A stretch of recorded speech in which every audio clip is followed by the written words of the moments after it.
In today's marketplace, customers are so used to advertising, whether in the form of a television commercial or web banner, that they don't even notice it anymore.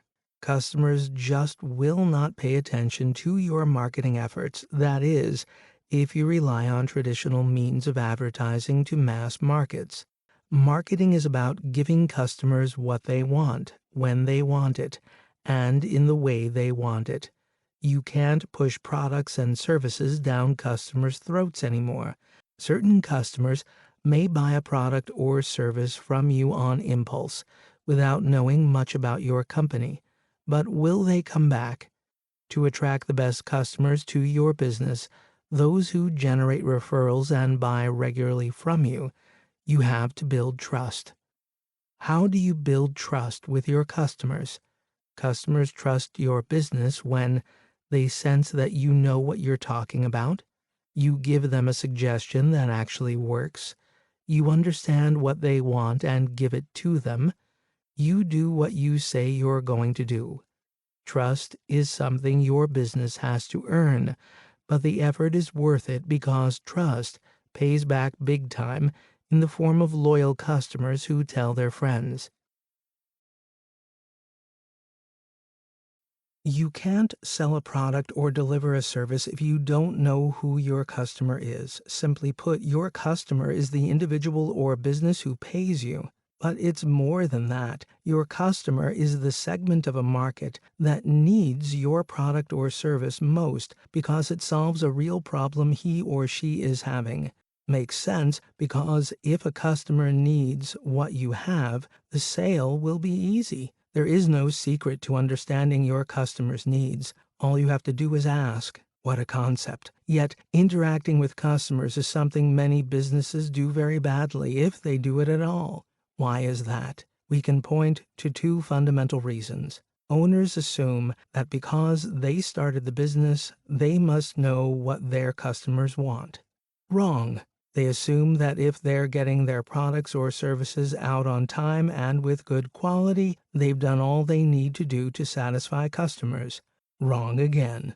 Today, just keeping your customers satisfied isn't enough. You have to build long-term relationships with them. Why? Because the world has changed. Today's customers are jaded. They're bombarded with an endless variety of products and services, so many in fact, that they end up frustrated and ultimately choose based on the best price. Couple that with the power that the internet search engines have given to customers by enabling them to compare products online and find the best price anywhere in the world. And you have a challenging situation for businesses trying to stand out from the crowd. Even if you do manage to stand out with your product, a competitor that can sell your product more cheaply may win the customer.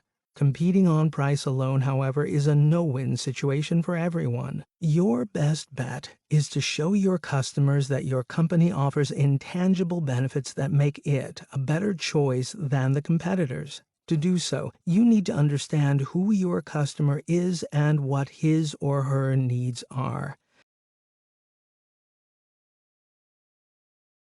You can't meet a customer's needs if you don't know who the customer is. If you agree that the customer is the person or business who pays you, the one who controls the purchasing decision, defining who your customer is will be easier. Suppose that you own a restaurant. Your customers naturally are the people who come to your restaurant because you're delivering your food products directly to them and they're paying you. That's a simple example. Now try this one.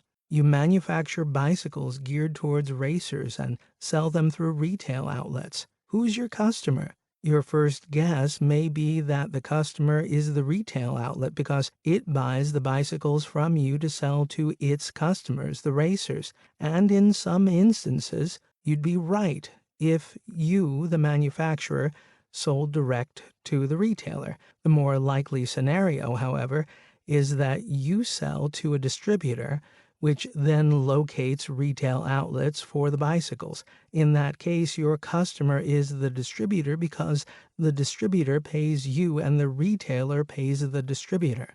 What about the consumer who uses the bike? Where does he or she fit in? The actual user of the bike is the customer of, you guessed it, the retailer. We're amazed at how many companies take the field of dreams approach to the products and services they offer. They figure that if they build it, the customers will come. Nothing could be further from the truth. Customers are very smart people. They know exactly what they want, when they want it, and how they want it. And the main thing they want are benefits. Remember, assuming that customers buy based on the features of your product or service, the bells and whistles, is a mistake. Customers are more interested in what the product or service can do for them. They want to know, what's in it for me? Consider this example. Suppose that you have an internet-based travel company that offers adventure tours to exotic places. Some of the many features of your product or service may include the following.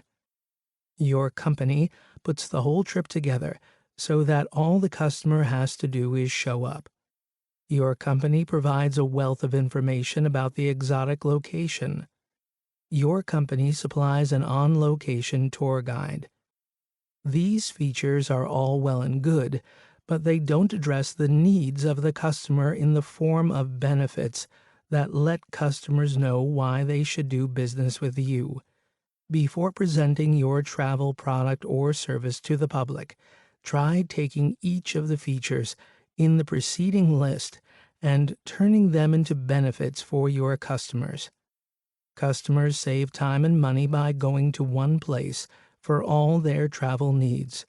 Customers save time when looking up location information and have access to more information about their destinations. Customers experience a sense of security knowing that a representative of your company will be on site to take care of any last-minute needs. As you can see, you're now looking at the features from the customer's perspective. The customer must be aware of these benefits before making a purchasing decision. Think as a customer, and your chances of making a sale go up substantially. The primary reason customers come to your company's website is for information. They want to find out something and find it quickly. To provide effective information for your customers, you need to know who your customers are. Your website's tone should reflect what your customers feel comfortable with. Unfortunately, this is precisely where most business websites fail their customers, because they don't know how to give customers what they want as quickly and concisely as possible. Unless you want your website to come across dull as dishwater, you need to develop a style and tone that matches your target customers. For example, a website selling primarily to the new millennial crowd, ages 16 through 24, should have a completely different tone and look than one catering to business professionals or retirees. And when it comes to text on a website, less is more. The faster you can get your company's message out, the sooner your customers will click on the shopping cart button and make their purchases. Try to keep information on your site to fewer than 500 words. One of the best ways to creatively market your company and its products or services is to market on the internet. That, in and of itself, isn't creative, but if you find interesting ways to link to other companies' sites that are compatible with yours, called affiliate marketing, that is creative. For example, suppose your company is in the travel business.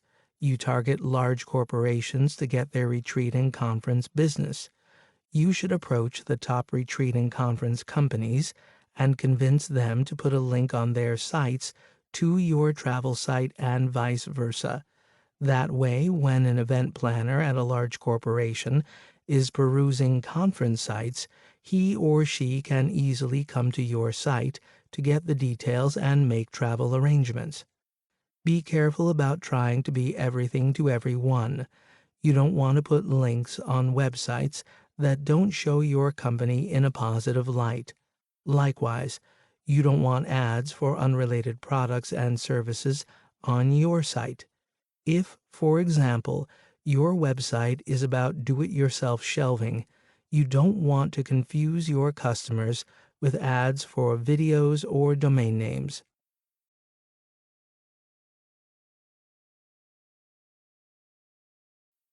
Is it time to take your company's marketing efforts to customers' mobile devices?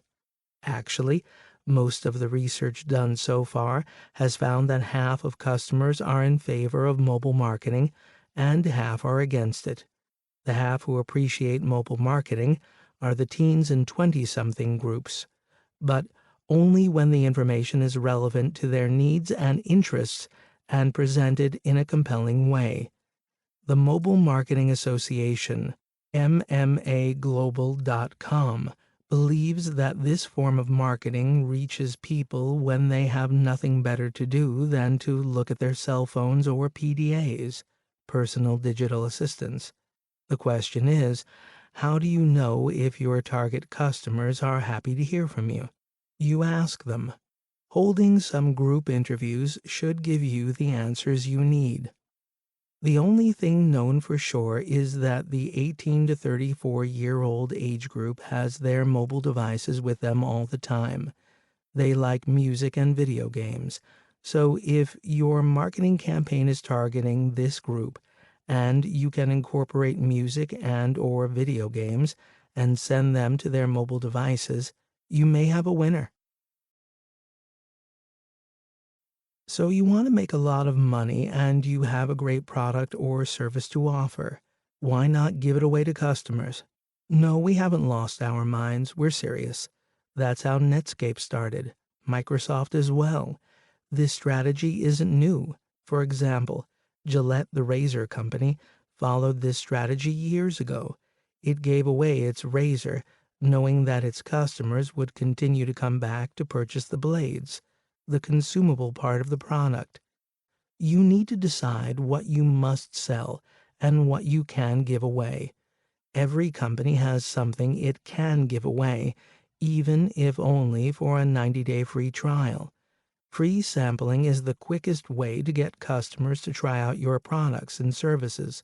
Certainly, the big consumer product companies, such as Procter & Gamble, know this because they spend millions each year to sample new products and services to customers. Just make sure that the product you give away has a consumable aspect to it so that your customers need to come back to purchase new products, such as new blades, new ink cartridges, or new coffee capsules. Your best customers are true testimonials to your company's success, so why not put them in the public spotlight and let them shine? For instance, if you sell to other businesses, you can feature their companies and how they use your products or services on your website, in your newsletter, and in your television commercials. Many successful companies, such as Microsoft, IBM, and Kinko's, use this marketing tactic. What better way to show everyone that your customers are important to you? Let them benefit from your advertising along with your company. To be successful in business today, you need to build long-term relationships with your customers and interact with them in ways that will make the relationships better for both parties. The nature of marketing has changed radically as a result of mass customization and technology, which have made it possible to reach individual customers and give them exactly what they want, when they want it. Building long-term relationships doesn't mean sending customers questionnaires on a regular basis. You want to give customers easy and interesting ways to converse with your business so you can really understand their needs. For example, Lexus invites its best customers to a special black tie reception when its new models come out. Porsche, on the other hand, invites its best customers to try out new models on the racetrack.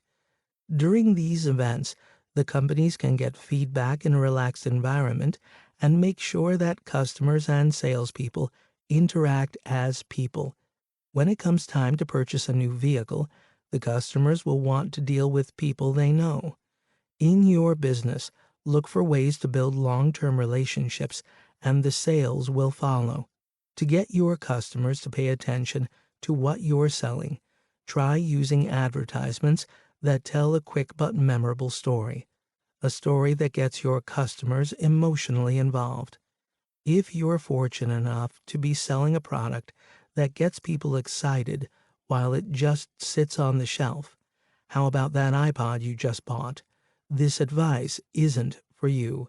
However, most businesses sell products that don't generate a lot of enthusiasm without some effort on their part.